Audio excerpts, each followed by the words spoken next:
Hi masters అందరికీ కూడా Brahma's meditation channel కి స్వాగతం సుస్వాగతం అండి. ఈ జూమ్ కి విచ్చేసిన దివ్యాత్మ స్వరూపులందరికీ కూడా నా యొక్క హృదయపూర్వక ఆత్మ ప్రణామాలు మాస్టర్స్. ముందుగా ఇంత చక్కటి ధ్యాన మార్గాన్ని అందించిన మనందరి గురువైన బ్రహ్మర్షి సుభాష్ పత్రి సారికి కూడా అనంత కోటి ఆత్మ ప్రణామాలు కృతజ్ఞతలు తెలుపుకుంటూ వారిని కూడా ఈ రోజు ఈ యొక్క జూమ్ సెషన్ లోకి ఇన్వైట్ చేస్తున్నాం మాస్టర్స్. ఎంతో చక్కగా మనము ప్రతిరోజు కూడా జ్ఞానంగా స్వాధ్యాయంలో భాగంగా జ్ఞానాన్ని తెలుసుకుంటూ ఉన్నాం. ఆ స్వాధ్యాయంలో భాగంగా సీతాయనం అనే బుక్ ద్వారా లలిత మేడం గారు ఖమ్మం నుంచి ప్రతిరోజు కూడా ఇప్పటికి 6 డేస్ అయిపోయింది మాస్టర్స్. చక్కగా ఆ స్వయంవరం అనేది నిన్న స్టార్ట్ అయింది. ఆ స్వయంవరం లో ఎలా జరుగుతుంది ఏంటి అనేది ఈ రోజు తెలుసుకుందాము.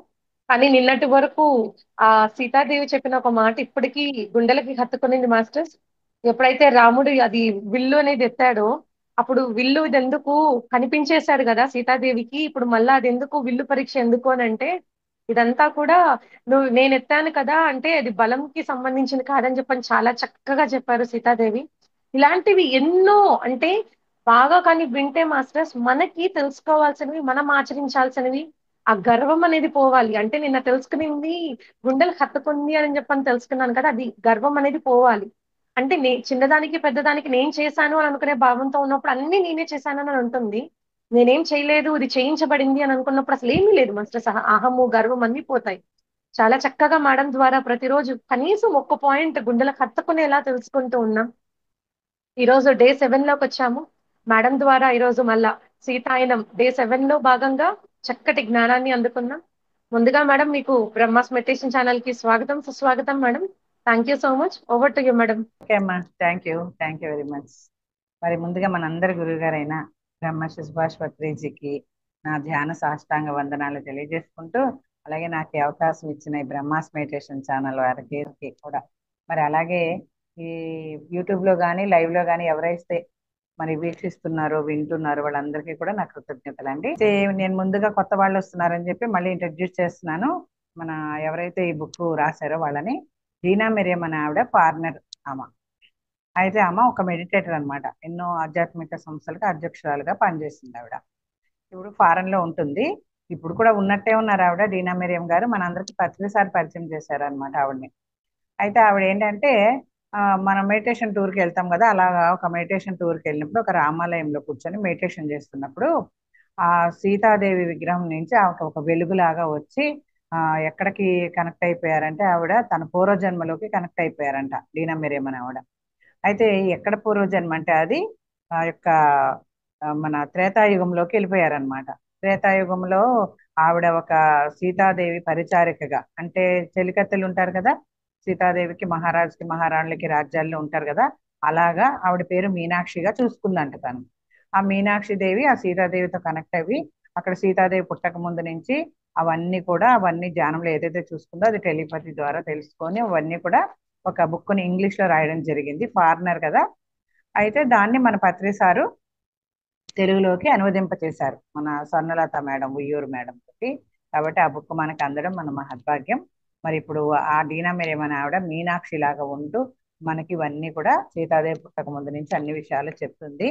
మనం నిన్నటి వరకు సీతాదేవి స్వయంవరం దాకా వచ్చాం మై డియర్ ఫ్రెండ్స్. అయితే అక్కడ ఏంటంటే సీతాదేవి స్వయంవరం అయిపోయింది, పెళ్లి పనులు కూడా హడావుడిగా మొదలైపోయినాయి అంట. అయితే ఈ మీనాక్షి అనే ఆవిడకి దిగులుగా ఉందన్నమాట. మళ్ళీ సీతాదేవి పుట్టకముందు జనక మహారాజు చాలా చాలా రోజులు అట్లా అడవిలోకి ఆశ్రమాల్లోకి వెళ్ళిపోతూ ఉంటారు. మరి అట్లానే ఇప్పుడు సీతాదేవి పెళ్ళయి వెళ్ళిపోయాక కూడా అలాగే చేస్తారు. మరి ఆ ఇంకా మనందరం ఇక సీతాదేవి లేకుండా ఎలా ఉండాలి అని చెప్పి ఒక దిగులుగా ఉన్నారనమాట వాళ్ళందరూ. మీనాక్షి తోటి పాటు వాళ్ళందరూ కూడా దిగులుగా ఉన్నారంట. పెళ్లి పనులు అయితే హడావుడిగా చేస్తూనే ఉన్నారంట. మరి ఇప్పుడు ఎందులోకి వచ్చామంటే, ఏ చాప్టర్లోకి వచ్చామంటే ఈరోజు సీతాదేవి మిథులను విడిచి వెళ్ళడం అనమాట. పెళ్ళైపోయాక ఎవరైనా అత్తగారింటికి వెళ్ళాల్సిందే కదా, అలాగే సీతాదేవి ఈ చాప్టర్ పేరంటే మిథులను వీడడం. అయితే వివాహం అయిపోయింది. వివాహం అయితే అయిపోయిందంట, స్వయంవరం అయిపోయింది, వివాహం కూడా అయిపోయిందంట. తర్వాత జనక మహారాజు తన మాటను చెల్లించుకున్నారంట. ఏ విధంగా అంటే ఆయన మాత శ్రీరామునికి ప్రత్యక్ష అనుభవం కోసం భూ సౌందర్యాన్ని ఆస్వాదించడం. అప్పుడు రాముడికి మాట ఇచ్చారు కదా, ఈ పొలాలు ఇవంటే మాకు చాలా ఇష్టము, వాటి నుంచి మేము జ్ఞానాన్ని తీసుకుంటాము అంటే, అప్పుడు శ్రీరాముడు మాకు కూడా చాలా ఇష్టంగా ఉంది ఈ యొక్క జ్ఞానాన్ని తీసుకోవడం అంటే, మీకు తప్పకుండా ఆ జ్ఞానాన్ని అందిస్తానని ఒకసారి జనక మహారాజు పోయిన చాప్టర్ లో శ్రీరాముడికి మాట ఇస్తాడు అనమాట.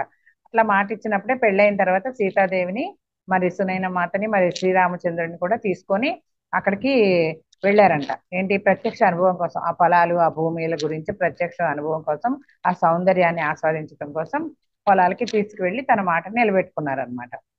అయితే మహారాజు ఆయనకు నాగలి ఉపయోగించటం నేర్పించారంట.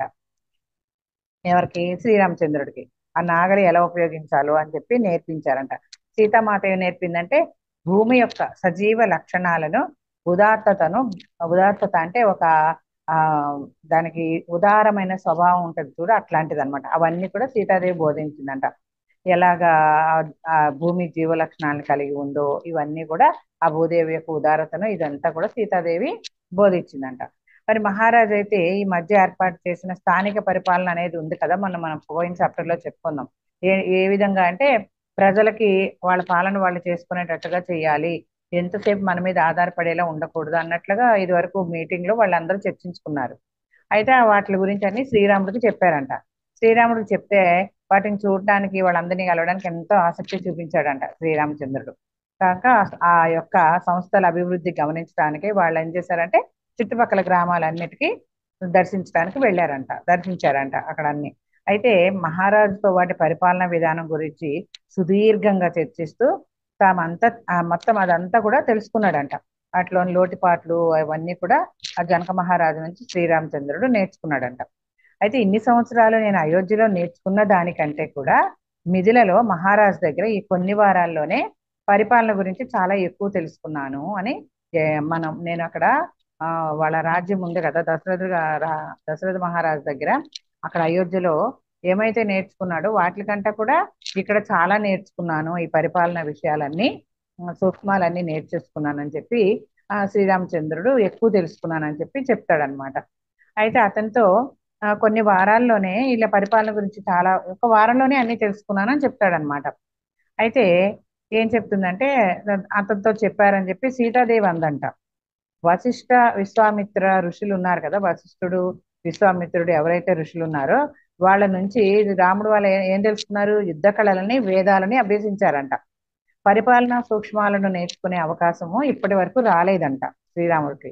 ఎంతసేపు యుద్ధాల గురించి అంటే, ఇప్పుడు మరి రాజులు అంటే యుద్ధాలు తప్పవు కదా, వాటి గురించి వేదాంతాలు అనేది దాని గురించి తెలుసుకున్నారు, కానీ వాటి సూక్ష్మాలని, యుద్ధ కళలను అనేది నేర్చుకోలేదు అని చెప్పి, ఆ అవకాశం ఇప్పటి వరకు రాలేదని చెప్పి జనక మహారాజు దగ్గర అది నేర్చుకోవటం ఆయనకి చాలా ఆనందంగా ఉందని చెప్పారంట శ్రీరాములు వారు. అయితే మహారాజుకు భవిష్యత్తు కోసం తన దర్శనాలు, సూచనలు శ్రీరాముడికి అందించాలన్న సంకల్పం ఉందంట. జనక మహారాజుకి భవిష్యత్తులో ఏదైతే ఉంటాయో, ఆ సంకల్పాలు ఏవైతే ఉంటాయో అవన్నీ కూడా శ్రీరాముడు కూడా అందించాలి అని అనిపించిందంట జనక మహారాజుకి. ఆయనకు విదేహ రాజ్యపు శక్తి తగ్గి కోసల రాజ్యపు శక్తి పెరుగుతుంది అన్న దర్శనం కలిగిందంట. ఆయన మన గొప్ప తాడే మాస్టర్ అని చెప్పుకున్నాం కదా మనం, ఆయనకి అదంతా కనిపించిందంట. ఏమని? ఈ వైదేహి రాజ్యం అంటారు కదా, ఈ విదేహ రాజ్యం అంటారు జనక మహారాజు వాళ్ళ రాజ్యాన్ని. అదంతా కూడా ఆ యొక్క శక్తి తగ్గిపోతుందంట ఆ విదేహ రాజ్యానికి. కోసల రాజ్యానికి శక్తి పెరుగుతుందంట. ఇవన్నీ కూడా ఆయన దర్శించి చూశాడంట. అయితే దశరథ మహారాజు పాలనలో రఘువంశం గణనీయమైన అభివృద్ధి చెందిందంట. వారి రాజధాని యొక్క అయోధ్య చుట్టుపక్కల అన్నిటిపైన కూడా ఆ ప్రభావం విస్తరిస్తూ విశేషమైన విశేషంగా అనమాట సాధికారము అలాంటి కలిగే కేంద్రంగా ఉందంట. విశేష అధికారం కలిగిన కేంద్రంగా ఉందంట. అయితే విదేహీ రాజ్యం కోసల రాజ్యంతో ఒక్క విషయంలో తప్ప అది జ్ఞాన కేంద్రం అంట. ఈ ఒక్క విషయంలో తప్ప అది జ్ఞాన కేంద్రం అంట. అయితే అంతకంటే కూడా అయోధ్య కంటే ఇది చాలా చిన్న రాజ్యం అంట, కానీ జ్ఞానంలో మాత్రం చాలా గొప్పగా ఉంటుంది ఈ కేంద్రం అని చెప్పి, అది దేనిలోనూ సరితూగదు ఆ జ్ఞానం విషయంలో అని చెప్పి మహారాజు చెప్తున్నాడు అనమాట. ఈ రెండు రాజ్యాలు చేరువ అవడం కంటే, ఆ రెండు రాజ్యాలు చేరువైనాయి కదా ఇప్పుడు సీతారాముల వివాహంతో, అది ఆయనకి ఎలా అనిపిస్తుందంట? శక్తికి జ్ఞానానికి వివాహం జరిగినట్టుగా అనిపిస్తుందంట. శక్తికిని జ్ఞానానికి వివాహం జరిగినట్టుగా అనేది ఆర్యావర్తానికి గొప్ప భవిష్యత్తును నిర్మిస్తుంది ఈ వివాహము. ఈ సీతారాములకనే కాకుండా ఒక శక్తికి, ఒక జ్ఞానానికి వివాహం కలిగి దాని వల్ల ఆర్యావర్తానికి గొప్ప భవిష్యత్తు నిర్మిస్తుంది ఈ వివాహం అనేదని తన ఉన్నత సంస్కృతి నాగరికతలను సుదూరంగా విస్తరించగలిగితే గనక మానవ జాతి పురోభివృద్ధి సృష్టి అంతటికి దోహదం అవుతుంది అని చెప్పి ఈ జనక మహారాజు చూశాడంట తన తోడైతోటి ఇదంతా జరగబోతుంది అని. అయితే భూమి తిరోగమన చక్రంలో ఉంది.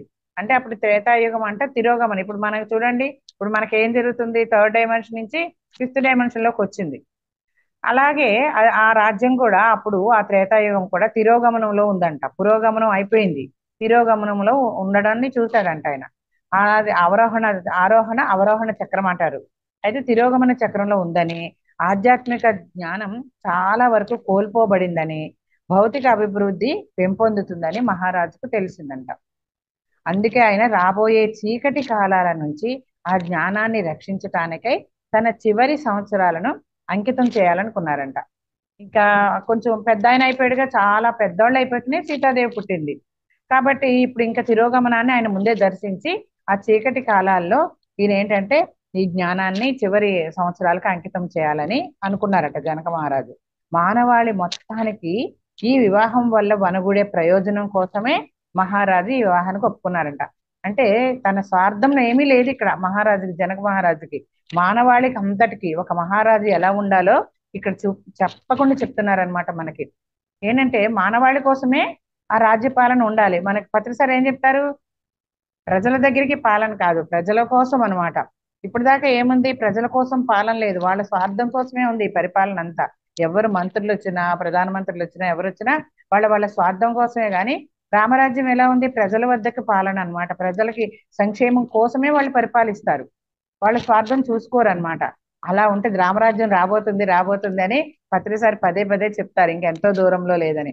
అది ఇలాంటిదే అనమాట. మహారాజు ఏం చెప్తున్నాడంటే ఇక్కడ వాళ్ళ ప్రజల సంక్షేమం కోసము ఆయన పాటుపడాలి అని అనుకుంటున్నాడు అనమాట. ఇక్కడ చీకటి కాలాలు అంటే ఈ పురోగమనం ఆగిపోయి తిరోగమనంలోకి వచ్చింది. ఈ చీకటి కాలాల్ని ఈ ఆఖరి సంవత్సరంలో అంకితం చేయాలనుకుంటున్నాను జ్ఞానాన్ని అని చెప్పి ఆయన అన్ని కూడా అందుకే వివాహానికి ఒప్పుకున్నారని ఆయనకి అనిపిస్తుంది అన్నమాట. అయితే ఆయన సీతకు సరైన శిక్షణను ఇచ్చారంట. దాని పట్ల జనక మహారాజు సీతకి సరైన శిక్షణ ఇచ్చాడంట. ఎలా చేయాలి ఏంటి, ఈ తిరోగమన క్రమంలో ఎలా ఉండాలి అదంతా కూడా సీతకు శిక్షణ ఇచ్చాడంట. అయితే తన మీద ఊహించబడిన బాధ్యతను పరిపూర్ణంగా చేసుకున్నారంట. ఏదైతే తన మీద బాధ్యత ఉంది అని అనుకున్నారో, అంటే ఆయనకి మెసేజ్లు వస్తూ ఉంటాయి కదా ధ్యానంలో, అవన్నీ కూడా ఏమైతే ఊహించుకున్నారో అవన్నీ కూడా సీతకి చక్కగా శిక్షణ ఇచ్చారంట. అయితే ఆయన ఈ ఆర్యావర్తంలో అనేక మంది యోగులు ఋషుల వద్దకు తీసుకెళ్లి ఆమె వారి వివేకాన్ని పొందేటట్లుగా చూశారంట. సీతాదేవికి అన్ని నేర్పి అట్లానే ఆశ్రమాలకి తీసుకెళ్లేవారు కదా తనతో పాటు. ఆ యొక్క ఋషుల యొక్క జ్ఞానాన్ని, యోగుల యొక్క జ్ఞానాన్ని కూడా సీతాదేవికి అందేలాగా చూసుకున్నారంట ఆయన. అయితే శ్రీరాముడు దీనికి విలువ ఇస్తాడని, అంతేకాక వాటి స్థానాలతో పని లేకుండా చిన్న పెద్ద జీవులన్నిటి పట్ల కూడా ఆమె తీసుకునే జాగ్రత్తను మన్నిస్తాడని ఆయనకు తెలుసు. చూడండి ఆయనకి ఎంత తెలుసు అంటే, శ్రీరాముడు రాజ్యపాలన చేయడానికి జనక మహారాజే శిక్షణ ఇచ్చాడంట. మొన్న ఈ మధ్య పత్రికలు చెప్పారు. ఏం టాపిక్ అంటే అది రామరాజ్యం అన్నమాట. రామాయణము దాని యొక్క ఏమి ఉంటుంది ఆ టాపిక్, పత్రిసారి టాపిక్ అన్నమాట. దాంట్లో పత్రిసారి ఏమని చెప్తారంటే, జనక మహారాజే శ్రీరాముడికి రాజ్యాన్ని ఎలా పాలించాలనే శిక్షణ ఇచ్చాడంట. ఈ రాముడు కూడా ఇందాక అదే చెప్తున్నారు కదా, అక్కడ అయోధ్యలో ఉండగా నాకు ఏ శిక్షణ లేదు, యుద్ధ కళలు అవి అభ్యసించాను, కానీ ఇలాంటివన్నీ కూడా నేను ఈ మహారాజు దగ్గర నేర్చుకున్నాను ఈ ఒక వారంలోనే అని చెప్పి శ్రీరాముడు కూడా అదే చెప్పాడు. పత్రిసారి కూడా మనకు అదే చెప్పారు. ఈ మధ్య నేను యూట్యూబ్ లో ఒక క్లాస్ చేశాను అనమాట, నాకు ఇవ్వబడింది. ఆ పత్రిసారి యొక్క ప్రబోధాల్లోంచి అది ఇవ్వబడింది అనమాట నాకు. మన మేడం ఎవరు ఉన్నారా, మేడం పేరు నాకు ఐడియా లేదు. ఆ మేడం కొంచెం వీడియో పంపిస్తున్నానండి, అది ఒకసారి మీరు చూసుకోండి. రామరాజ్యము అని ఇంకోటి ఏదో ఆత్మాయణము రామాయణము అనమాట దాని టాపిక్ పేరు. పత్రిసారి ప్రబోధాల్లోంచి ఒకటి తీసి నన్ను చెప్పమన్నారు అనమాట ఆ ఛానల్లో. అయితే నేను అది చెప్పడం జరిగింది. దాంట్లో పత్రిసారు ఈ విషయం చెప్తారు, ఏంటంటే రాముడికి శిక్షణ ఇచ్చింది రాజ్యపాలనలో జనక మహారాజే అని. అదే ఇక్కడ రాముడు కూడా మనతో చెప్తున్నాడు అనమాట అని మీనాక్షి చెప్తుంది ఇదంతా. అయితే దసరా మన జనక మహారాజుకి ఏమనిపించిందంట, ఎలా అయితే ఈ సీతాదేవి రాజ్యపాలన కోసం ప్రజల కోసం ఏదైతే శిక్షణ పొంది ఆత్మజ్ఞానాన్ని పొంది ప్రజల సంరక్షణ కోసం ఎలా అయితే ఉందో ఆ అభిప్రాయాన్ని శ్రీరామచంద్రుడు కూడా మన్నిస్తాడు, ఆ విధంగా రాజ్యపాలన చేస్తాడని జనక మహారాజుకి ముందే తెలుసంట.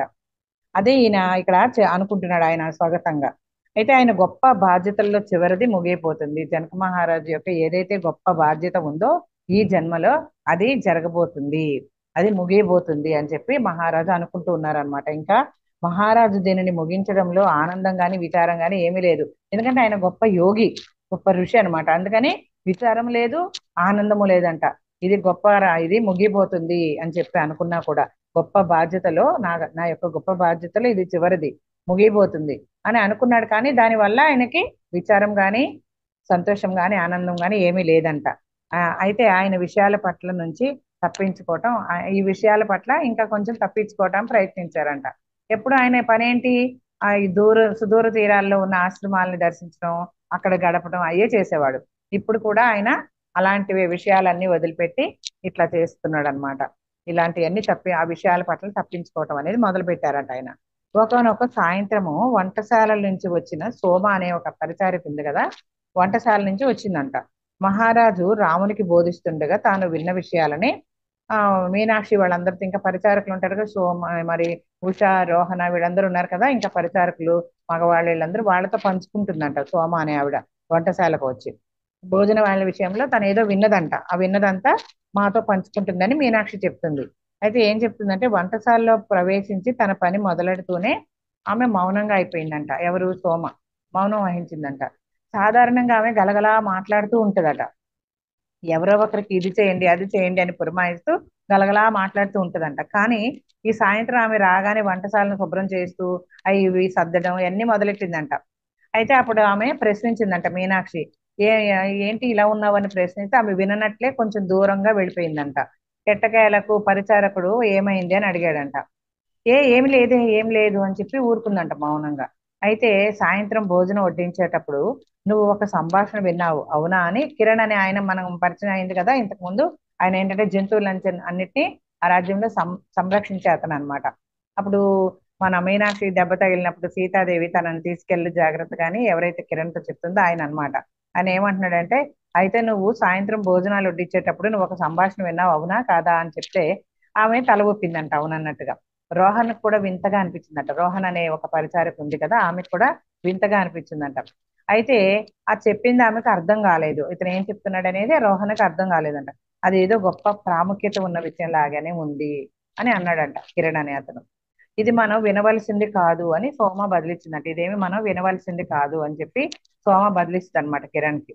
అయితే బహుశా అది మనం వినవచ్చేమో, అందుకే జనక మహారాజు నిన్ను విననిచ్చారు.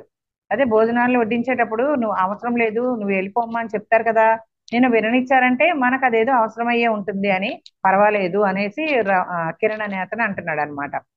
అయితే అందుకే ఉండనిచ్చారు, నేను విననిచ్చారు జనక మహారాజు అంటే ఏం చెప్తున్నాడు, ఈ పరివార కృత్యాలలో సంభవించే ప్రతి దాని వెనుక ఒక కారణం ఉంటుందని నీకు తెలుసు. సోమ కూడా కొంచెం అన్ని జరగబోయే అన్ని కొంచెం ముందుగానే తెలుస్తాయని ఇదివరకు చెప్పుకున్నాం కదా, అదే ఇక్కడ కిరణ్ ఆమెతో అంటున్నాడు అనమాట. కాబట్టి మన పరివార కృత్యాలు అంటే అక్కడ ఎక్కడైతే దాసీలు ఉన్నారో వాళ్ళందరి కృత్యాలు అంటే వాళ్ళ పనుల్లో ఏది కూడా ఏది సంభవించినా కూడా దాని వెనక ఒక కారణం ఉంటుందని నీకు తెలుసు, కాబట్టి నువ్వేం అనుకోవకలేదు అని చెప్పి సోమ కిరణ్ ఎదుర్కోలేకపోయిందంట. ఇక మాటలు గారడిని ఆమె ఎదుర్కోలేకపోయిందంట సోమ. మొత్తానికి అతను ఏదైనా చాలా అర్థవంతంగా మాట్లాడతాడు అనిపించి అతని పట్ల ఆమెకు ఎంతో ఇష్టము గౌరవం కూడా ఉన్నదంట సోమకి. అయితే ఇక సోమ ఇక లాభం లేదని చెప్పి మాట్లాడటం మొదలు పెట్టిందంట, చెప్పడం మొదలు పెట్టిందంట. వంటశాలలో పరిచారకులు అందరూ కూడా చుట్టూ గుమిగూడారంట ఏంటో విందామనేసి. అయితే సోమ చెప్పడం మొదలుపెట్టింది, నిన్న నేను దాన్ని మీకు చెప్తాను, నేను విన్నదానిని నేను ఏమైతే విన్నానో అది మీ అందరికీ చెప్తాను అని చెప్పి ఆవిడ చెప్పడం మొదలు పెట్టిందంట. అయితే ఏమంటుందంటే ఆవిడ, కిరణ్ బహుశా నీకు అర్థం అవ్వచ్చు, భోజనం మధ్యలో నేను చివరి పదార్థాలు తెస్తుండగా హఠాత్తుగా మహారాజు తినడం ఆపి సూటిగా శ్రీరాముడితో మాట్లాడటం మొదలు పెట్టాడు. ఈవిడ ఏదైతే భోజనాలన్నీ వడ్డిచ్చేసి ఇంకంతా అయిపోయాక చివరి పదార్థం అంటే ఇంకా చివరిగా ఏం మిగిలింది ఉందో ఆ పదార్థం తేవడానికి వచ్చిందంట ఆవిడ, తీసుకొని వచ్చిందంట చివరి పదార్థాన్ని. అప్పుడు జనక మహారాజు తినడం ఆపేసి శ్రీరాముడితోటి ఇట్లా మాట్లాడటం మొదలు పెట్టారంట. సోమ చెప్తుంది ఇదంతా అక్కడ డైనింగ్ హాల్లో ఏం జరిగిందో అదంతా ఇప్పుడు సోమ చెప్తుంది అనమాట. ఏం చెప్తున్నాడంటే జనక మహారాజు, రాజు తన ప్రజలకు సేవకుడులా ఉండాలి. రాజు తన ప్రజల దగ్గర ఎలా ఉండాలంటే సేవకుడు, రాజు వారి నుంచి దూరంగా జరిగితే వారికి ఇక సేవకుడు లేడు, సేవ చేసేవాడు లేడనమాట.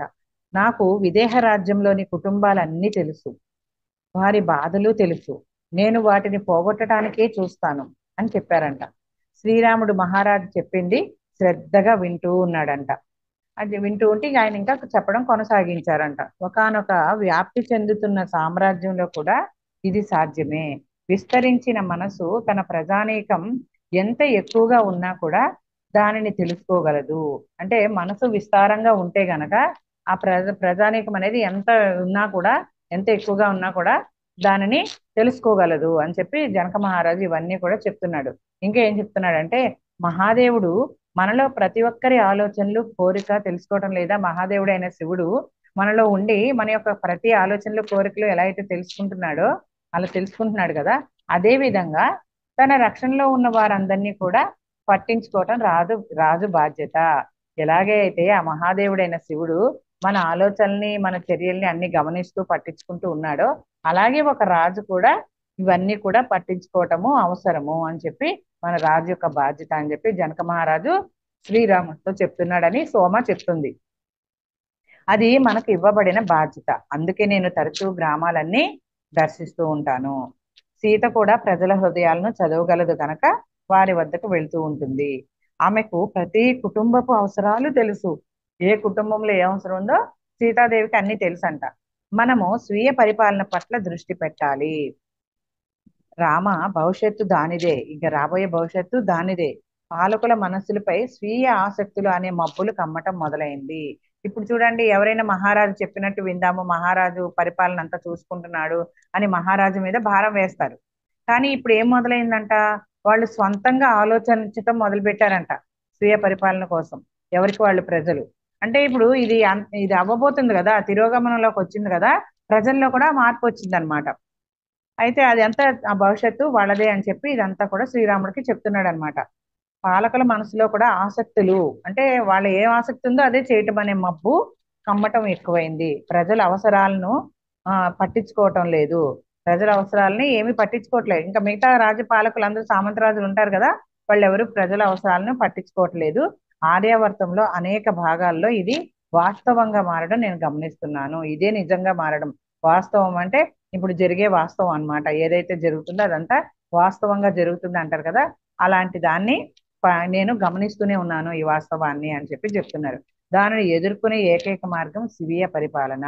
ఎవరికి వాళ్ళు సొంతంగా పరిపాలన చేసుకునేటట్టుగా వాళ్ళు ఎదుర్కొంటున్నారు. దానికి ఎదుర్కొనే మార్గం ఇది ఒకటే అని చెప్తుంటే రాముడు ఆశ్చర్యపోయినట్లు కనబడుతూ, తన సొంత మనసులను పరిపాలించుకోలేని ప్రజలు గ్రామాలను పరిపాలించగలరా? తన సొంత మనసునే పరిపాలించుకోవట్లేదంట. అంటే మనసులో వచ్చే ఆలోచనలు మంచియా చెడుయా అని కానీ, ఏది మంచి ఇదంతా కూడా ఏది మంచి ఏది చెడు అవగాహన లేదు కదా ఎవరి మనసులకి, ప్రజలకి. మరి అలా సొంత మనసులనే పరిపాలించుకోలేని వాళ్ళు ఇక తమ గ్రామాలను ఏం పరిపాలించుకుంటాడని రాముడు ఆశ్చర్యంగా అడుగుతున్నాడు అనమాట జనక మహారాజు చెప్తుంటే. మహారాజు నవ్వి జనక మహారాజు ఇలా బదిలిచ్చారంట. ఏంటంటే, అది మన ఋషుల పాత్ర. మనుషులకు తమ మనసులను ఎలా పరిపాలించుకోవాలో తెలియచెప్పటం వారి పని. ఎవరి పని? ఋషుల పని అంట. అప్పుడు ఎక్కువ ఋషుల మీదే ఆధారపడేవాళ్ళు. చూడండి, ఉచిత ఉచిత ఆసనం ఇచ్చి ఎవరైనా ఋషులు వస్తే రాజు సింహాసనం వదిలి వాళ్ళ పక్కన కూర్చొని వాళ్ళకి ఆ సింహాసనం మీద కూర్చోబెట్టి వాళ్ళని గౌరవించేవారు అనమాట. వాళ్ళు ఆ రాజగురువులు ఆ ఋషులు ఎవరైతే ఉన్నారో వాళ్ళందరూ కూడా రాజుకి ఎలా చేయాలి రాజ్యపాలన ఇవన్నీ కూడా సూచనలు ఇస్తూ ఉండేవారంట. అది వారి పని అని చెప్పి ఈ జనక మహారాజు చెప్తున్నారు. దానివల్ల ప్రజలు తమ సమూహాలను పరిపాలించుకోగలరు. ఎవరైతే ఇట్లాగా ఈ ఋషులు వీళ్ళందరూ ఆ సమాజానికి ఉపయోగపడే మార్పులు చేర్పుల గురించి చక్కగా థర్డ్ దర్శించి ఇవన్నీ ఎలాగే చెప్తారో అప్పుడు వాళ్ళందరూ చక్కగా పరిపాలించుకోగలరు అని చెప్పి జనక మహారాజు రామచంద్రుడు వారితో చెప్తున్నారు. మనం అలాంటి బీజాలను నాటాలి. అవి ఫలాలు ఇవ్వటానికి ఎంత దీర్ఘకాలం పట్టినా సరే. మళ్ళీ ఇక్కడ మన పత్రి సార్ని ఒకసారి గుర్తు చేసుకుందాం. ఏమంటారు ఆయన? చెప్పడం వరకే మీ ధర్మం. అవి విత్తనాలు నాటుదాం మనం, అవి మొలకెత్తడానికి టైం పట్టొచ్చు గాక, కానీ మనం చెప్పడం మన ధర్మం అంటారు కదా. ప్రతిసారి ఇదే చెప్తారు. ఇదే జనక మహారాజు శ్రీరామచంద్రుడికి చెప్తున్నారు అనమాట. ఇప్పుడు మనం అయితే విత్తనాలు బీజాలు నాటాల్సిందే. అవి ఫలాలు ఇవ్వడానికి ఎంత దీర్ఘకాలం పట్టినా సరే. వారి నుంచి విరోధం కూడా ఉంటుంది. ఇట్లా మనం చూడండి, ఏదైనా చెప్తే దాని నుంచి ఏదైనా విరోధమే కదా ముందు ఎదురవుద్ది. అదే జరుగుతుంది అని చెప్పి జనక మహారాజు ఎంత చక్కగా శ్రీరాముడికి అన్ని బోధిస్తున్నాడు అనమాట. ప్రజలు పరిపాలించటం కంటే పరిపాలించబడడానికే ఇష్టపడతారంట. అంటే వాళ్ళ పరిపాలన వాళ్ళు పాలించుకోండి, ఎవరైనా పరిపాలించితే బాగున్నానే, ఆ పరిపాలించబడడానికే ఇష్టపడతారట ప్రజలు. కనుక గ్రామస్తులకు ఈ గ్రామ పరిపాలనా సంస్థల గురించి ఆసక్తే లేదు. కాబట్టి వారు నాయకత్వం వహించడం కంటే అనుసరించడాన్నే ఇష్టపడతారు. అయితే అది వారి పురోభివృద్ధికి మాత్రం ఎంత మాత్రము ఉపయోగపడదు, తోడ్పడదు అని జనక మహారాజు శ్రీరామచంద్రుల వారితో చెప్తున్నారు. ఇంకా నా పని పూర్తిగా వస్తున్నది, నా పని ఇంకా పూర్తిగా వస్తున్నది. మరి మీదేమో మొదలవుతుంది. నాది పూర్తయిపోతుంది, మీది మొదలవుతుంది. ఎందుకంటే ఆయన ముసలాయన అయిపోయాడు, వృద్ధుడు అయిపోయాడు. ఇంకా నా పని పూర్తయిపోయింది నాన్న, ఇక మీదే మొదలవుతుంది అని చెప్పి చెప్తున్నారనమాట. సీత అక్కడి నుంచి వెళ్ళినప్పుడు నేను మరింతగా అంతర్తలాలలోకి వెళతాను. సీత ఇక్కడి నుంచి, ఈ రాజ్యం నుంచి వెళ్ళిపోతుంది కదా, మీ దగ్గరకు వస్తుంది కదా, నేను మరింతగా అంతర్లోతుల్లోకి వెళ్ళిపోతాను ఇంక నేను అని చెప్పి అంతర్తలాలలోకి. తలాలంటే మనకి తెలిసింది కదా అందరికి, ఒకటో తలం, రెండో తలం, మూడో తలం అని ఇలాగా కారణలోకం, మహాకారణలోకం వాటిని తలాలు అంటారనమాట.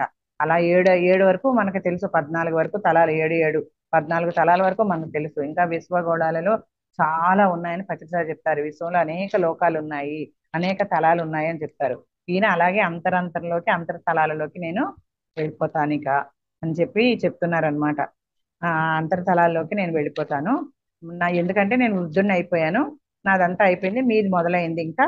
కాబట్టి నేను నా అంతర్తలాల్లోకి వెళ్ళిపోతానని చెప్పి మానవ మనసులలో నీవు ధర్మం పట్ల అవగాహనను నాటాలి. ధర్మం అంటే ఏంటి అనేది మీరే తెలియచేయాలి. వాడి మనసుల్లో ధర్మం గురించి నాటాలి మీరు.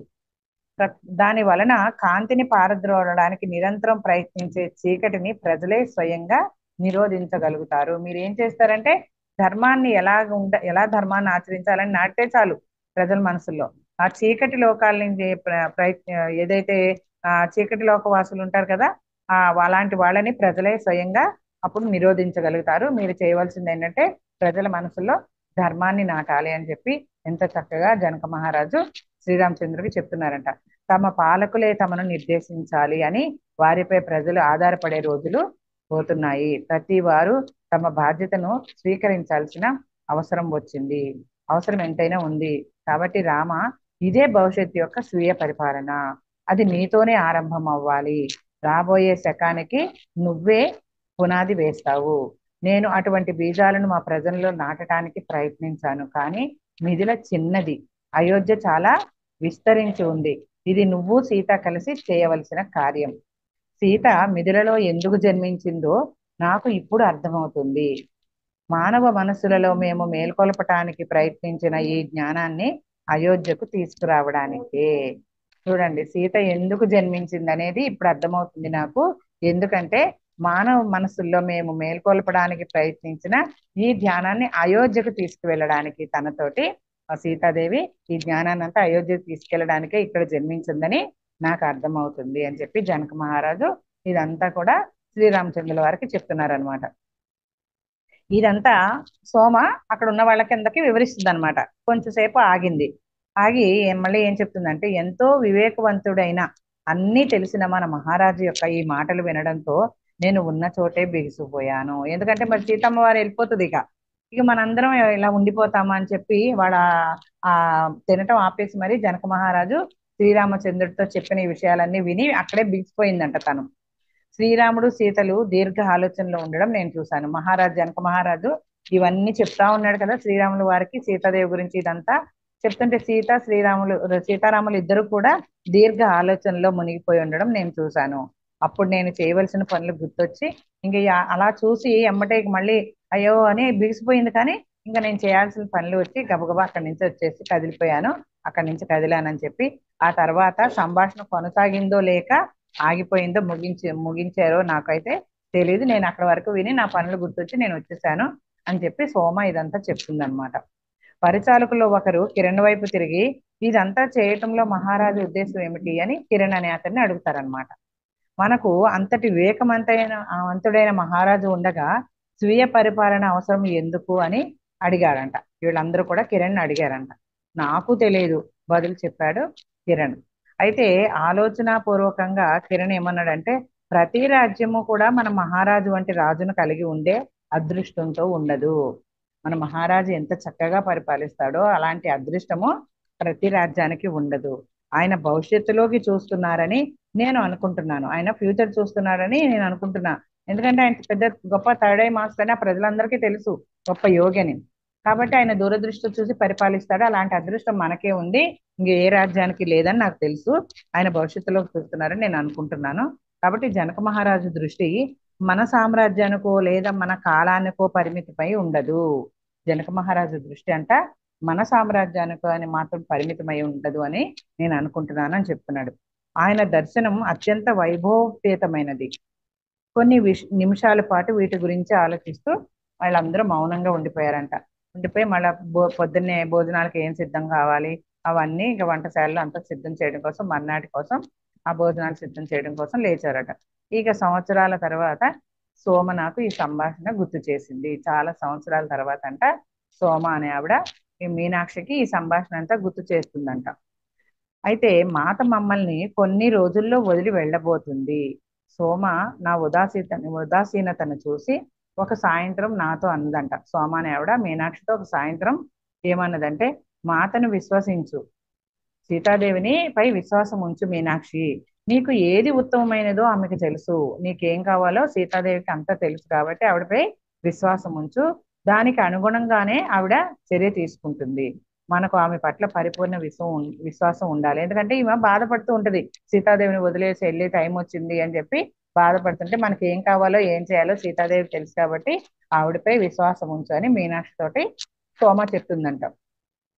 అయితే మీనాక్షి ఏమంటుందంటే, నాకు ఆమె పట్ల విశ్వాసం ఉంది.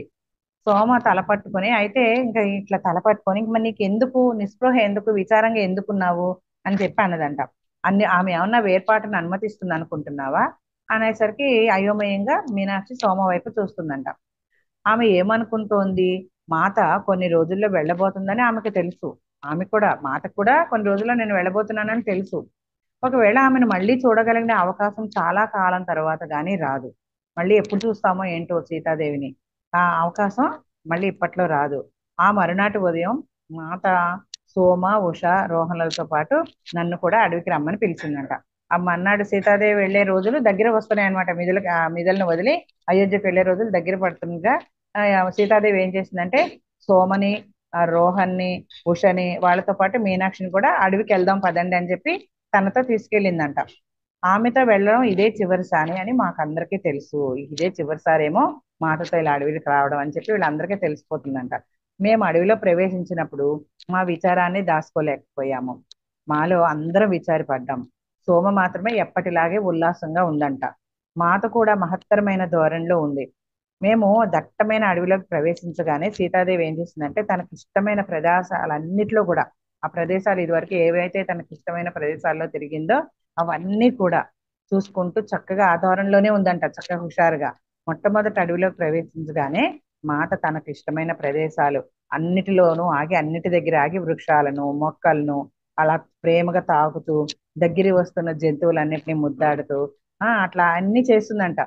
అలా చేసి ఒక్కసారి నిట్టూర్చి ఏమంటుందంటే, వాటితో మాట్లాడుతుంది అనమాట. నేను ఈ అడవిలోని అణువణువును, దానిలో జీవులన్నిటినీ కోల్పోతున్నాను. అయితే నా కోసం కొత్త అడవులు, కొత్త జీవులు ఎదురు చూస్తున్నాయని వృక్షాలతోటి, జంతువులతోటి ముద్దాడుతూ మాట్లాడుతుందంట. మాలో ఈ వీళ్ళలో ఇక మీనాక్షి వాళ్ళలో ఎవ్వరు కూడా ఏం మాట్లాడట్లేదంట. అయితే మాత మమ్మల్ని ఒక ప్రదేశంలో కూర్చోబెట్టి ఇలా చెప్పిందంట. సీతాదేవి వీళ్ళందరినీ, ఎవరైతే రోహణ, ఉష, సోమ, మీనాక్షి ఉన్నారో వాళ్ళందరినీ కూడా ఒక ప్రదేశంలో కూర్చోబెట్టి ఇట్లా చెప్తుందంట. ఏంటంటే, నేను మిమ్మల్ని నాతో రమ్మని చెప్పడానికి ఒక కారణం ఉంది. ఏంటని వాళ్ళందరూ ఆశ్చర్యపోతారనమాట. నేను ఈ అడవికి మీతో రమ్మని చెప్పడానికి ఒక కారణం ఉంది. ఏంటంటే అది, మీలో ప్రతి ఒక్కరిని నేను అభ్యర్థించాలని వచ్చాను, అభ్యర్థించాలనుకుంటున్నాను. అభ్యర్థించడం అంటే ఏంటి, దాదాపు ఇక అడగడం అనమాట. ఇక చాలా బతిమాలడం అనమాట అభ్యర్థించడం అంటే. మేము ఒకరికొకరు అర్థం కాక, ఏంటి సీతాదేవి ఇట్లా మాట్లాడుతుంది, అడవిలోకి మమ్మల్ని తీసుకురావడానికి అభ్యర్థించడం ఏంటి, ఏం అభ్యర్థిస్తుంది, మనల్ని ఏం అడుగుతుంది అని చెప్పి ఒకరి ముఖాలు ఒకరు చూసుకున్నారంట. అయితే సీతాదేవి మమ్మల్ని ఏం అడగవచ్చు, సునైన మాత్రం చూసుకోమని అడుగుతుందా? సీతాదేవి వెళ్ళిపోతుంది కదా, మరి ఇంకా సునైన మాతను చూసుకునే వాళ్ళు ఎవరు ఉంటారు? జనక మహారాజు అయితే ఎక్కడన్నా అడవిల కాట్లకి ఆశ్రమాలకి వెళ్ళిపోతూ ఉంటారు. మరి ఇంక ఏమని అడుగుతుంది అని చెప్పి వీళ్ళందరూ కూడా సునైన మాతను చూసుకొని అడుగుతుందా, ఏమై ఉండొచ్చు అని చెప్పి. లేకపోతే ఆమె సోదరి ఊర్మిళ కూడా లక్ష్మణుని పెళ్లి చేసుకుంది కదా, అయితే ఆవిడ కూడా అయోధ్యకి వెళ్ళిపోతుంది కదా. కాబట్టి ఆమె గురించి ఇద్దరు కూతుళ్ళు ఒకేసారి వెళ్ళిపోవటం వల్ల ఆమెను ఓదార్చరాలా, మేమందరం కలిసి సునైని మాతను ఓదార్చడానిక ఎందుకు అనేసి వీళ్ళలో వీళ్ళు రకరకాలుగా ఇలా ఆలోచించుకుంటున్నారు అనమాట. అయితే సీత ఏమిటది అని చెప్పి సోమ అడిగిందంట. ఏమని అభ్యర్థించాలనుకుంటున్నారు సీత అని చెప్పి సోమ మాత్రం అడిగిందంట. అయితే సీతాదేవి ఏం చెప్తుందంటే, నేను అయోధ్యకు వెళ్ళేటప్పుడు నేను పెరిగిన ఆచారాలు సంప్రదాయాలు నిలిపి ఉంచేందుకు మిథులలో ఒక భాగాన్ని నాతో ఉంచుకోవాలి. అందుకు నేను ఊర్మిళ, నేను మాతో పాటు మిమ్మల్ని ఎంతో కాలంగా జాగ్రత్తగా చూసిన మీ నలుగురిని మమ్మల్ని అంటే సీతాదేవిని, ఆ జనక మహారాజుని వీళ్ళందరూ జాగ్రత్తగా చూసుకున్నారు కదా, మరి మీ నలుగురిని కూడా మాతో తీసుకురావచ్చా అని రాముణ్ణి అడిగిందంట సీతాదేవి. వీళ్ళందరూ మాలో భాగం అయిపోయారు, మా మిథులతో పాటు మాతో వీళ్ళందరూ భాగం అయిపోయారు, కాబట్టి వీళ్ళందరినీ కూడా నేను మీతో తీసుకురావచ్చా అయోధ్యకి అని సీతాదేవి రాముణ్ణి అడిగిందంట. ఇవన్నీ కూడా వాళ్ళందరికీ చెప్తుంది అడవిలో కూర్చోబెట్టి సీతాదేవి. అని రాముణ్ణి అడిగాను, ఆయన ఒప్పుకున్నారు. అలాగే తండ్రి గారు సునైనా మాత కూడా, మా తండ్రి గారు ఆయన జనక మహారాజు, మా అమ్మగారు కూడా ఒప్పుకున్నారు. కానీ నాకు మీ అనుమతి అవసరము. మీరు నాతో వస్తారా? అయోధ్య మిథుల కంటే చాలా భిన్నంగా ఉంటుంది. మీరు ఒక కొత్త చోట, అది మీకు అందరికీ కొత్త చోటు, మీకు అంతా తెలిసి ఉన్న ప్రేమించబడే చోటు నుంచి దూరంగా కొత్త చోటుకు వస్తారు కదా మీరు, కనుక జాగ్రత్తగా ఆలోచించి చెప్పండి. మీరు కూడా మాతో వస్తారు కదా, మరి మరి అది కొత్త చోటు కదా, మరి అందుకే మీరు వస్తారో లేదో జాగ్రత్తగా ఆలోచించి చెప్పండి అని చెప్పడానికి సీతాదేవి వాళ్ళని అడవిలోకి తీసుకొచ్చిందంట. అయితే మీరు తప్పనిసరిగా వచ్చి తీరాలని ఏం లేదు, నేను అడుగుతున్నానని ఇది వదిలిపెట్టి తీసుకొని వచ్చి తీరాలని ఏం లేదు, ఇక్కడే ఉండి మా కుటుంబాన్ని సంరక్షించవచ్చు అని చెప్పి ఆ తర్వాత మీనాక్షి వైపు తిరిగి, నీవు అమ్మను సుదీర్ఘకాలంగా చూసావు కదా, ఆమెను వదలడానికి సంకోచం ఉంటే గనక నాకు చెప్పు అనేసరికి నోట మాట రాలేదంట మీనాక్షి, ఏం బదులు చెప్పలేదంట. ఇంకా సడన్ గా ఇలా అడుగుతుంది అనుకోలేదు కదా, వీళ్ళందరూ సీతాదేవిని వదిలేసి వెళ్ళిపోతుందేమో ఎలాగానా విచారంలో మునిగి ఉంటే సడన్ గా సీతాదేవి అలా అడిగేసరికి ఏం బదులు చెప్పాలో మీనాక్షికి అర్థం కాలేదంట. వెంటనే స్థిరమైన స్వరంతో సోమ మాత్రం బదులు చెప్పిందంట. మా సీత, అమ్మ నువ్వు ఎక్కడుంటే అక్కడే నేను నీతైతే నీకు నిలిచి ఉండే ప్రసక్తి అయితే లేదు, నేను కూడా మీతో వచ్చేస్తానని చెప్పి సోమ అందంట. సీతాదేవి నవ్వి ఏమందంటే, ఉషారోహణ కూడా అంగీకార సూచనలుగా తల ఊపారంట. ఈ సోమ చెప్పగానే ఈ ఉషారోహణ అనే వాళ్ళు కూడా సరే మేము కూడా వస్తామన్నట్టుగా అంగీకారంగా తల ఊపారట. మీరు మమ్మల్ని ఎంపిక చేసుకోవడాన్ని గౌరవంగా భావిస్తున్నాము అందంట ఉష. అయితే ఊర్మిళకు ఎంతో సన్నిహితురాలంట ఈ ఉష అనే పరిచారిక. ఈ మీనాక్షి సోమ వీళ్ళందరూ సీతాదేవికి సన్నిహితంగా ఉంటే, ఈ ఉష అనే ఆవిడ మీనాక్షి అదే ఊర్మిళకి, లక్ష్మణుడు పెళ్లి చేసుకున్నాడు కదా ఊర్మిళాదేవిని, ఆవిడకి సన్నిహితురాలుగా ఉండేదట ఉష. కాబట్టి ఆవిడ కూడా హుషారుగా ఒప్పుకున్నారంట. మీ అంచనాలకు తగినట్లుగా మిథులకు ప్రాతినిధ్యం వహిస్తూ జీవించడానికి మేము ప్రయత్నిస్తాము. వీళ్ళందరూ ఏమన్నారంటే, మీ అంచనాలకు తగినట్లుగా మేము అక్కడ మసులుకోవడానికి మా ప్రయత్నం మేము చేస్తామని చెప్పి చక్కగా సంతోషంగా చెప్పారంట. ఆ మాటలకి తనకు ఏడుపు వచ్చేసిందంట మీనాక్షికి. చాలాసేపు మాట్లాడలేకపోయి ఎట్టకేలకు ఏముందంటే, సీతమ్మ మీరు ఎక్కడ నన్ను వదిలి వెళ్ళిపోతారో అని నేను ఎంతో భయపడ్డాను, అటువంటిది మీరు నన్ను ఈ ముసలి అనేసరికి దురదృష్ట సేవకురాలు, శాపగ్రస్తురాలైనా అని ఇంకా ఏదో అనబోతుంటే ఆ ఉష రోహన్లకు శాపం సంగతి తెలియదు కనుక ఆగిపోయిందంట. ఈ దురదృష్టవంతురాల్ని, ఈ ముసలి దాన్ని, ఈ శాపగ్రస్తురాల్ని అని చెప్పాలనుకొని ఆగిపోయిందంట. ఎందుకంటే మిగతా పరిచారకులకి ఎవరికి తనకు శాపగ్రస్తురాలని వాళ్ళు ఎవరికి తెలియదు, అట్లా అనాలనుకొని ఆగిపోయిందంట మీనాక్షి. మాత తన చేతిని నా పైన ఉంచి నిదానంగా, మీనాక్షి నువ్వు ముసలిదానివి కాదు, ఏం చెప్తుందంట, ఇట్లా తను ఈ ఒక ఎమోషనల్ గురయ్యేసరికి సీతాదేవి తన మీద ఓదార్పుగా చెయ్యుంచి, మీనాక్షి నువ్వు ముసలిదానివి కాదు, దురదృష్టవంతురాలివి కూడా కాదు, మిగిలిన ఎవ్వరికన్నా కూడా నువ్వు మిథుల యొక్క ఆత్మకు నువ్వే ఎక్కువ ప్రాతినిధ్యం వహించగలవు. నాకులాగానే నువ్వు ఈ నెలకు ఈ భూమికి చెందిన దానివే, నువ్వేమి దురదృష్టవంతురాలివి కాదు, ముసలి దానివి కాదు అని చెప్పి సీతాదేవి చెప్తుందంట. ఆ తర్వాత ఆమె ఏడుస్తున్న రోహన్ వైపు తిరిగిందంట సీతాదేవి.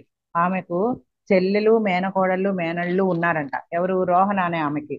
కాబట్టి ఆమె వారిని వదిలి వెళ్ళవలసి ఉంటుంది కదా, బహుశా మళ్ళీ ఎప్పుడో గాని చూడకపోవచ్చు. ఎప్పుడు ఇక ఎక్కడికి వెళ్ళిపోతే ఇక అక్కడే ఉండిపోవాలి కదా. ఈ సీతాదేవికి చూడండి, ఎవరైనా సరే మన సినిమాల్లో, రాజుల సినిమాల్లో చూస్తుంటాము, వాళ్ళు కూడా ఒక దాసి పరిచారకుని కూడా తీసుకెళ్లిపోతారు. వాళ్ళు ఇంకా వాళ్ళు అక్కడే ఆ మహారాణితో ఉండిపోతారు. అట్లనే వీడికి మేనగోడళ్ళు, మేనళ్ళు చాలా మంది ఉన్నారంట ఈ రోహణ అనే ఆవిడకి.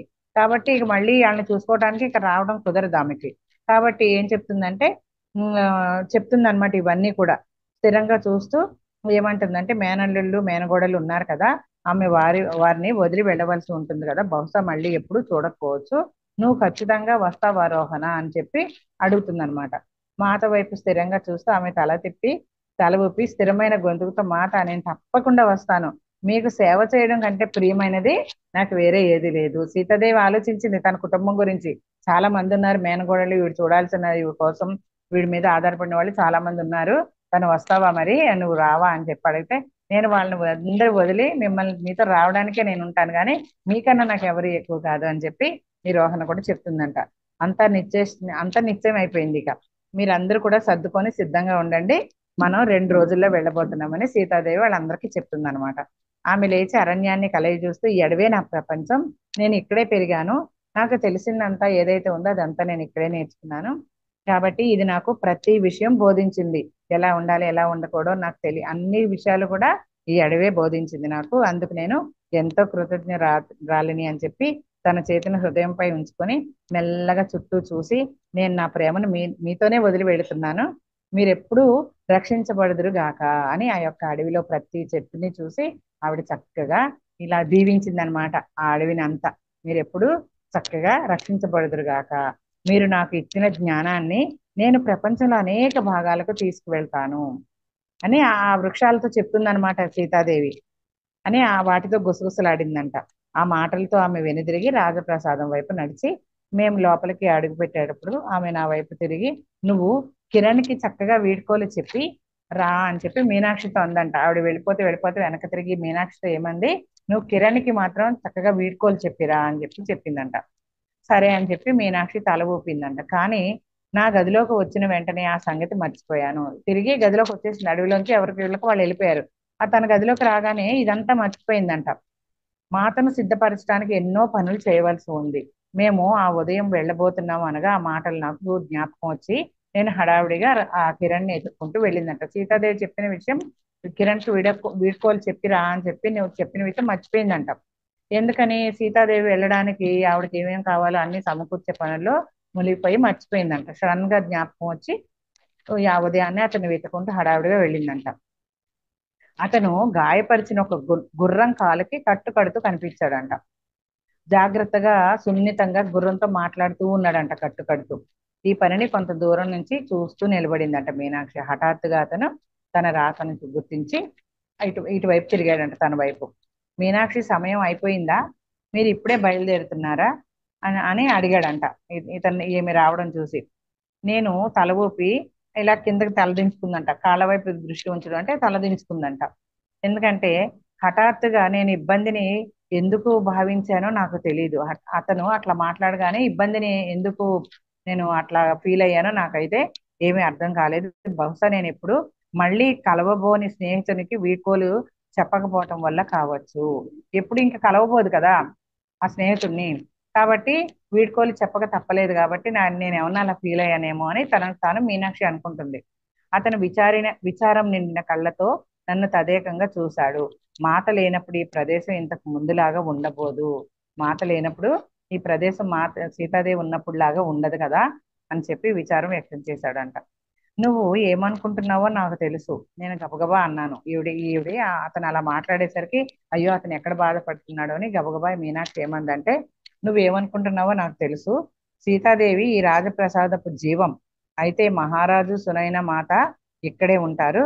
మాత చెప్పినట్లుగా ఆమె నిధులను ఎన్నడూ వదలదు, ఇది ఎప్పుడు ఆమె హృదయంలోనే ఉంటుంది, నువ్వేం బాధపడకని కిరణ్ తోటి చెప్తుంది అనమాట. బహుశా నేను నిన్ను మళ్ళీ చూడను అనేసి అతను నిదానంగా చెప్తాడంట. మళ్ళీ నేను చూడకపోవచ్చేమో అని. అయితే నాకు తెలియదు కిరణ్, భవిష్యత్తులో ఏం జరగబోతుందో నాకు తెలియదు కదా. జంతువులను జాగ్రత్తగా చూసుకో, నువ్వు చూసుకుంటావని నాకు తెలుసు. అది మాతకు ఆనందాన్ని ఇస్తుంది. సీతాదేవికి జంతువుల్ని జాగ్రత్తగా చూసుకుంటే తనకి ఇష్టం కాబట్టి సీతాదేవి చాలా ఆనందిస్తుంది. అని చెయ్యి ఊపుతూ గబగబా వచ్చేసిందట మీనాక్షి. ఇంత చిన్న సంభాషణ నాలో ఇంత కలవరాన్ని ఎందుకు కలగజేసిందో అర్థం కాలేదు. చాలా ఎమోషనల్ గా ఫీల్ అయిందంట. అలా ఎందుకు జరిగిందో తనకు అర్థం కాలేదంట. అయితే ఈ సంభాషణ గురించి ఆలోచించే వ్యవధి నా దగ్గర లేదు. ఎందుకు ఇలా కలవరపడ్డాను నేనని ఆలోచించుకునే వ్యవధి కూడా తనకు లేకపోయింది. ఎందుకంటే సీతాదేవి బయలుదేరే సమయం సమయం ఆసన్నమైంది కదా, అందుకనమాట. నా మనసంతా ఇక్కడ వదిలి వెళ్తున్న వాటి మీదే ఉంది. నేను చిట్ట చివరి వీడ్కోలు చెప్పడానికి నా చిన్న గదిలోకి వెళ్ళాను. నా తండ్రి జ్ఞాపకాలు, ఆయనతో నా బాల్యం, నా పట్ల ఆయన కాఠిన్యం, నా అవగాహన రాహిత్యం, ఇవన్నీ కూడా నా మనసులో వెల్లువలెత్తాయంట. ఆయనతో కలిసి నేను ఉన్న ఆ ప్రదేశాలను వదిలి వెళ్ళడానికి చాలా విచారం కలిగిందంట మీనాక్షికి. అంతేకాదు, నాతో పాటు కలిసి పెరిగిన మెలిగిన పరిచారకులు నా కుటుంబం లాగా మారిపోయారట. వీళ్ళతో ఈమెతో ఎవరైతే పరిచారకులు ఉన్నారు కదా, తన తోటి దాసేయులు అంటారు, వాళ్ళందరినీ కూడా వదిలి వెళ్ళడానికి చాలా విచారంగా ఉంది అని చెప్పి ఈవిడ అలా అనుకుంటూ ఉందన్నమాట. సరే, నా కుటుంబం తన యొక్క కుటుంబం లాగానే భావించిందండి. కాబట్టి ఆవిడకి చాలా విచారంగా ఉందని మీనాక్షి చెప్తుందన్నమాట. ఇప్పుడు నేను సీత కూడా నాలాగే భావిస్తుందని అనుకుంటున్నాను. సీతాదేవి కూడా నేను ఎలా ఫీల్ అవుతున్నానో అలాగే సీతాదేవి కూడా ఫీల్ అవుతుందేమో అని అనుకుంటుందంట. సునైన మాతను మహారాజును వదిలిపోతుంది. నేను ఈ విధంగా ఆలోచిస్తూ తలుపు దగ్గర సోమస్వరం వినపడిందంట. ఎందుకంటే తను ఎలా అయితే ఫీల్ అవుతుందో వీళ్ళందరినీ వదిలి వెళ్ళడానికి, సీతామాత కూడా మరి జనక మహారాజును తల్లిని వదిలి వెళ్ళడానికి అలాగే విచారపడుతూ ఉంటుందేమో అని అనుకుంటే ఇలా ఆలోచిస్తూ ఉండగానే సోమ గొంతు వినపడిందంట తనకి. మీనాక్షి, నువ్వు మిథులను ఎప్పుడూ వదలవు. మిథుల నీలోనే ఉంటుంది. నాలోనూ మాతలోనూ మన అందరిలో కూడా మిథుల రాజ్యం ఎప్పుడూ ఉంటుంది. మనం ఎక్కడ ఉన్నప్పటికీ అది మనతోనే ఉంటుందని ఖచ్చితంగా తెలుసుకో అని ఈ ఆలోచనలో ఉన్న సోమతోటి మీనాక్షి తోటి సోమ అంటుందన్నమాట. సమయం కావచ్చింది కదా, మరి నేను అడిగాను, మనకి ఇంకా వెళ్ళే సమయం అయిపోవచ్చింది కదా, ఇంకా టైం దగ్గర పడుతుంది కదా అని చెప్పి అడుగుద్దన్నమాట మీనాక్షి సోమాని. అయితే నేను అడిగాను. ఆమె తల ఊపింది.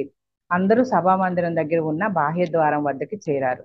నాకు ఉన్న కొద్దిపాటి సామాను తీసుకొని గది చుట్టూ ఒకసారి గది చుట్టూ చూసుకొని చివరి వీడ్కోలు చెప్పి కదిలాను అని మీనాక్షి అంటుంది.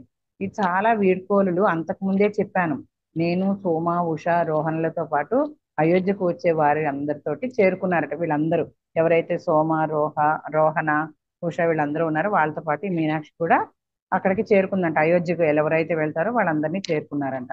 శ్రీరాముడు అతని సోదరునితో రథం మీద వచ్చాడట. లక్ష్మణుడితో కలిసి శ్రీరాముడు రథం మీద వచ్చాడంట.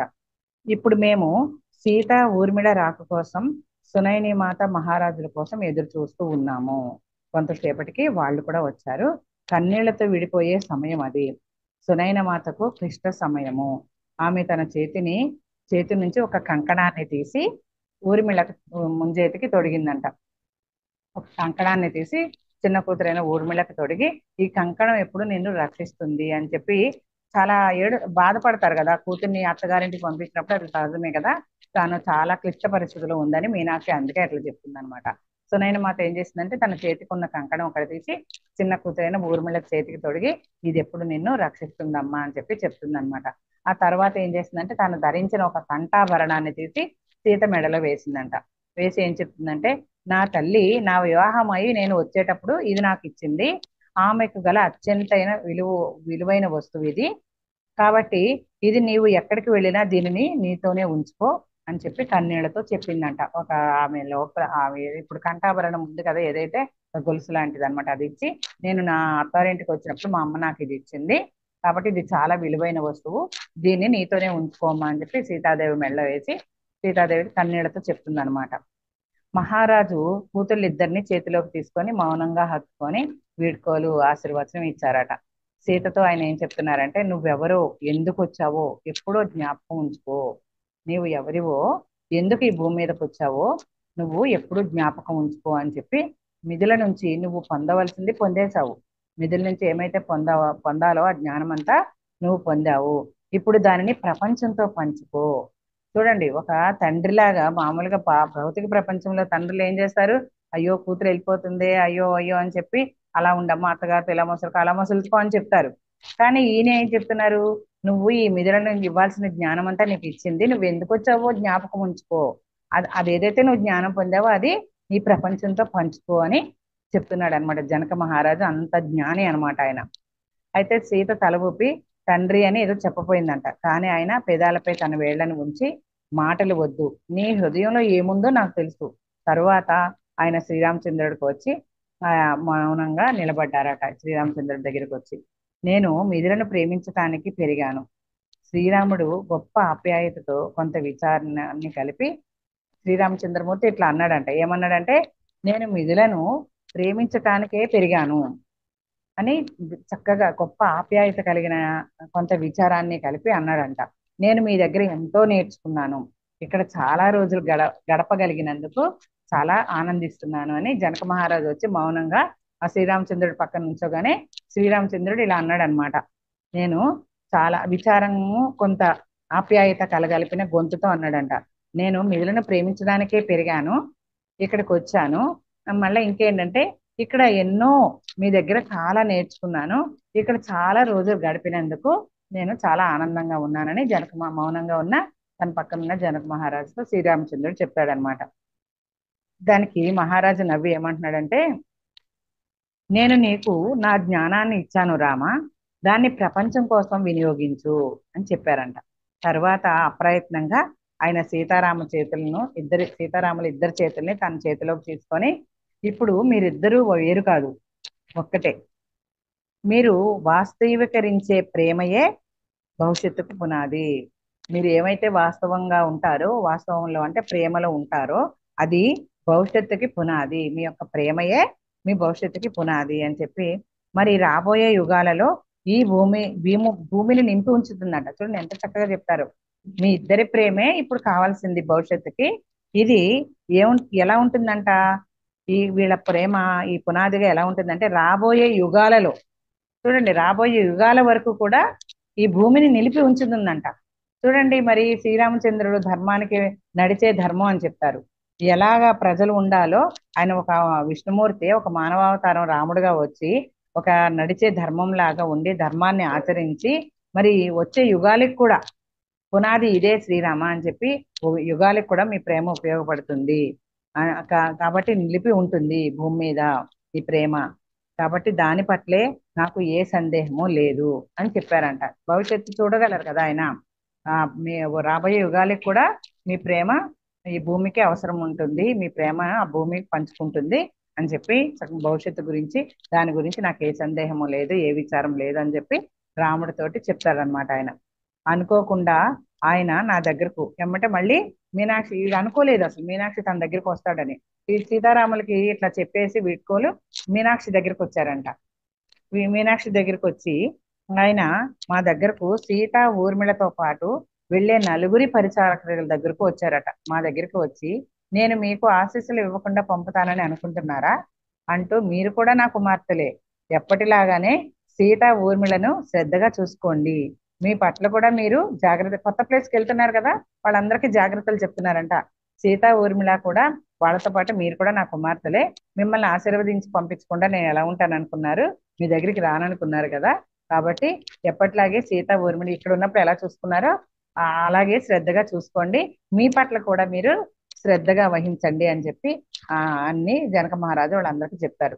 తర్వాత మీనాక్షి వైపు తిరిగి ప్రేమపూర్వకంగా ఏం చెప్తారంటే, నువ్వు మీ నాన్న ఆనందించే విధంగా ప్రతి పని చేశావు. అప్పట్లో బాధపడలేదు కదా, మా నాన్న చెప్పిన పనులు చేయడంలోనే నాకు ఆనందం ఉంటుంది, అలా ఉంటేనే నేను మా నాన్నతో ఉన్నట్టు అని అప్పట్లో చెప్పింది ఒకసారి మీనాక్షి. అదే ఇప్పుడు ఈయన జనక మహారాజు గుర్తు చేస్తున్నారు అనమాట.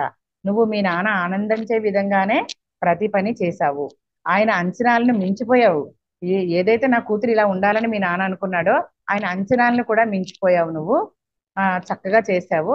ఆయనకు ఇది తెలిసింది అనడంలో నాకు ఏ సందేశం, పైనున్న ఆయనకి ఈ సంగతి తెలిసింది అనే విషయంలో ఏమాత్రం సందేహం లేదు నాకు. నీ అంకితత్వంతో నువ్వు అతనికి గౌరవాన్ని తెచ్చావు. నువ్వు ఏదైతే అంకిత భావంతో మా పనులన్నీ చేశావో దాని ద్వారా ఆయనకి గౌరవాన్ని తెచ్చావు నీ పనులతోటి అని చెప్పి మీనాక్షితో అంటారనమాట. ఆ మాటలు ఆయన చెప్పడం నాకు ఎంతో సంతృప్తినిచ్చింది. ఆ క్షణంలో మహారాజును వదిలి ఉండడం అంటే ఏంటో అప్పుడు అర్థమైందంట. తన తండ్రి గారు మహారాజును వదిలి వచ్చేటప్పుడు ఆశీర్వాదం తీసుకొని ఎందుకు బాధపడుతూ మహారాజుని వదిలి రావడానికి ఎలా ఉన్నారో ఇప్పుడు ఈవిడికి అర్థమైందంట, మహారాజుని వదిలి వెళితే ఎలా ఉంటుందో అనేది ఇప్పుడు నాకు అర్థమైందని మీనాక్షి చెప్తుంది. ఆయన మా రక్షకుడు, మమ్మల్ని నిలిపి ఉంచేవాడు, ప్రతి విషయంలోనూ మాకు ఆయనే దిక్కు. ఆయన నాకు నా తండ్రితోనూ నా గతంతోనూ ఉన్న బంధం, నాతోనే కాదు నా తండ్రితోటి కూడా నాతోటి కూడా ఉన్న బంధము ఆయనే. ఇప్పుడు నేను ఆ బంధాన్ని వదిలి కేవలం మాత పట్ల, సీతాదేవి పట్ల ప్రేమతో విశ్వాసంతో నన్ను నిర్దేశిస్తుందన్న నమ్మకంతోనూ తెలియని దానిలోకి అడుగు పెడుతున్నాను. అంటే తను తెలియని లోకంలోకి, ఎందుకంటే మాత మీద ఉన్న ఇదితోటి విశ్వాసంతో తను వెళ్తుందంట అని తనన్ని మనకు చెప్తుందన్నమాట. నాకు తెలియదు కానీ సీత వైపు తిరగగా ఆమె నుంచి పొంగుతున్న ఉల్లాసాన్ని అనుభవిస్తూ, అది నేను చేసుకున్న ఎంపిక కాదు, నేను మిథిలలో మా ప్రేమాస్పదులందరినీ వదిలి అయోధ్యలో నూతన జీవితం ఆరంభించడానికి నిర్ణయించబడి ఉంటాను అని ఆ సీతాదేవి ఎలా అనుకుంటుందో తను కూడా అలాగే అనుకుంది. ఇది ఇది ఊరికే ఉన్న, ఇది అంత జరిగేదంతా ఊరికే జరగట్లేదు. నేను ఈ మిథులను వదిలి ఆ అయోధ్యలో నూతన జీవితాన్ని ఆరంభించడానికి నిర్ణయించబడే ఉంటాను, నేను నా భవిష్యత్తు అలా నిర్ణయించబడే ఉందనుకుంటా అని చెప్పి సీతాదేవిలాగే ఈమె కూడా అనుకుంటుందంట. ఇంక ఇప్పుడు అయోధ్యలో ఇమడడం ఎలాగా అనేది రేపటి నుంచి ఆ అధ్యాయంలో మనం తెలుసుకుందాము రేపటి భాగంలో. ఈ రోజుకి ఇది అయిపోయింది. కరెక్ట్ గా మనకి ఇచ్చే టైంలో కరెక్ట్ గా ఒక్కొక్క చాప్టర్ అయిపోతుంది అనమాట. మళ్ళీ రేపు అయోధ్యలో ఇమడడం అనమాట, ఎలా ఇముడతారు వీళ్ళందరూ అనేది రేపటి నుంచి స్టార్ట్ అవుతుంది. Thank you madam, thank you very much.